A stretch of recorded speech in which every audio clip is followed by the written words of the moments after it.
നമ്മളിവിടെ കൂടിയിരിക്കുന്നത് അടിമത്തം നിരോധിക്കാൻ വേണ്ടിയാണ്. നമ്മൾ ഇരിക്കുന്നവരിൽ പലരും ഭാര്യയുടെ അടിമകളാണ്. ഇയാള് ഭാര്യന്റെ അടിമ? അങ്ങനെയൊന്നുമില്ല. ഞാൻ അത്യാവശ്യം ഒരു പാത്രം കകലു നിലം തുടക്കൽ ഇങ്ങനെ ആകുമ്പത്തില്ല. അപ്പൊ നീയോ? ഞാൻ അത്യാവശ്യം ഒന്നും നല്ലോണം ചെയ്യും, വേറെ ഞാൻ ചെയ്യാം. അങ്ങനെയുള്ള കൂട്ടരെയാണ് നമുക്ക് ഈ മീറ്റിംഗിൽ ആവശ്യം. ഇനിയിപ്പോ നമുക്ക് എന്താ ചെയ്യാൻ പറ്റുക?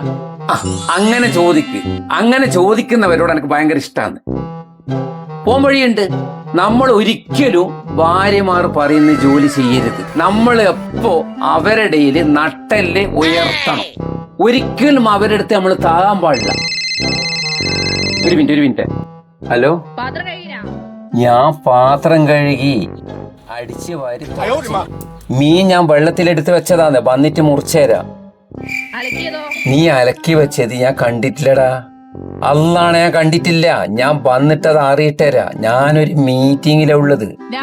വേണോട്ടെ, നീ ഇങ്ങോട്ട് വരണ്ട. ഞാൻ ഇപ്പം വരാം. എനിക്ക് അർജന്റ് ഒരു മീറ്റിങ്ങിന് പോണം.